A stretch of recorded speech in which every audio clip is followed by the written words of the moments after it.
जय हिंद दोस्तों। आज का ये एपिसोड केवल एक एनालिसिस नहीं है बल्कि एक वार्निंग है। हम बात कर रहे हैं उस कंट्री की जिसे भारत अपना सबसे भरोसेमंद स्ट्रेटेजिक पार्टनर मानता है। हम बात कर रहे हैं फ्रांस की। लेकिन आज दिसंबर 2025 में फ्रांस एक ऐसी इकोनॉमिक और पॉलिटिकल खाई में गिर रहा है जिससे बाहर निकलना लगभग इम्पॉसिबल लग रहा है। क्या फ्रांस का ये डिक्लाइन हमारे रफाल सौदों को खतरे में डाल सकता है? क्या महाराष्ट्र का जैतापुर न्यूक्लियर प्रोजेक्ट कभी भी रियलिटी बन पाएगा? आज के इस एपिसोड में हम फ्रांस की इकोनॉमी के उन डार्क चैप्टर्स को खोलेंगे जो अक्सर हेडलाइंस में नहीं आते। पेरिस, जिसे हम सिटी ऑफ लाइट्स कहते हैं, यहाँ की ब्यूटी देखकर कोई भी धोखा खा सकता है। LVMH, हर्मेस और शैनेल जैसे लग्जरी ब्रांड हर साल तकरीबन 75 बिलियन यूरो का एक्सपोर्ट करते हैं। लेकिन पेरिस की चमक के पीछे एक हॉल ऑफ फ्रांस छिपा है। पेरिस की मेन रिंग रोड, जिसे पेरिफेरिक कहा जाता है, उसे पार करते ही दुनिया बदल जाती है। लिले, वेलेंसियानस एंड सेंट इटियन जैसे शहरों में अनएम्प्लॉयमेंट 15% से ऊपर जा चुकी है। बेसिक इंफ्रास्ट्रक्चर सड़ रहा है, लोग गुस्से में हैं। और ये कोई अचानक आई प्रॉब्लम नहीं है। ये 51 सालों की गलत इकोनॉमिक पॉलिसीज़ का नतीजा है। फ्रांस का पब्लिक डेट दिसंबर 2025 तक 3.4 ट्रिलियन यूरो पार कर चुका है। और आज पोजीशन ये है कि फ्रांस की गवर्नमेंट अपनी यूनिवर्सिटीज़ और रिसर्च पर जितना खर्च करती है उससे कहीं ज़्यादा तो वो केवल अपने पुराने लोन्स के इंटरेस्ट चुकाने में दे रही है। फ्रांस की सबसे बड़ी प्रॉब्लम है ओवर स्पेंडिंग।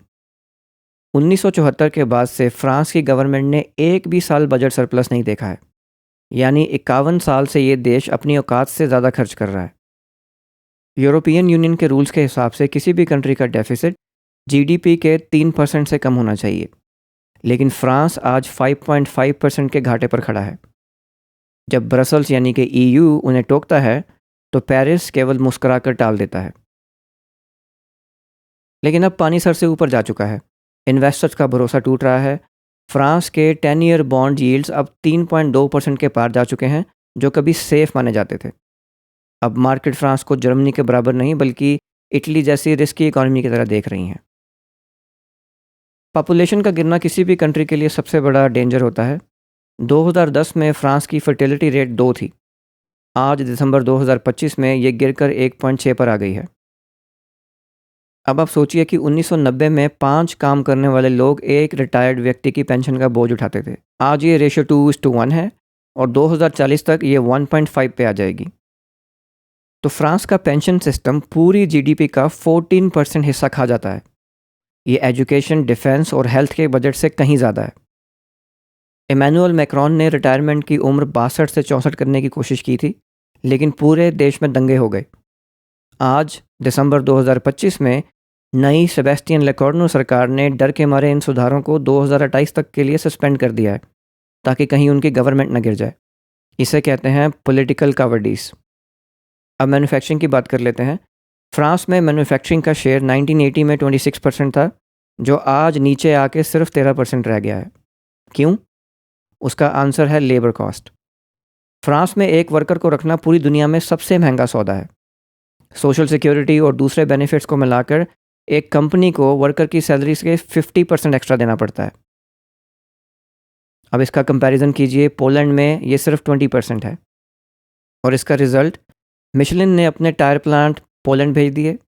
रेनॉल्ट ने अपनी गाड़ियाँ रोमानिया और मोरक्को में असेंबल करनी शुरू कर दी। फ्रांस के पास अब सिर्फ ऑफिस बचे हैं, फैक्ट्रीज गायब हो रही हैं। ये इंडस्ट्रियल एक्सोडस फ्रांस को एक स्टेराइल इकॉनमी बना रहा है।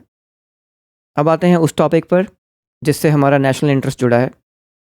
फ्रांस भारत का सबसे बड़ा डिफेंस पार्टनर है, लेकिन क्या हमें अपनी पूरी सुरक्षा एक डूबते हुए देश के हाथ में देनी चाहिए?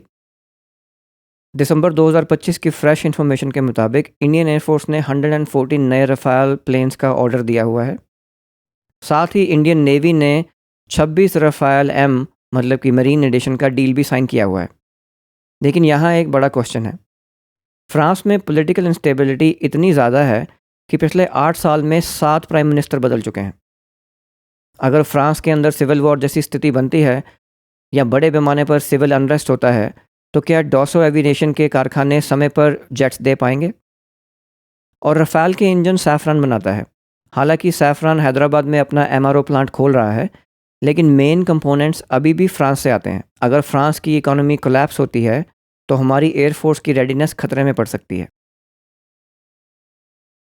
महाराष्ट्र के जैतापुर में दुनिया का सबसे बड़ा एटॉमिक एनर्जी प्लांट लग रहा है, तकरीबन 10,380 मेगावाट का।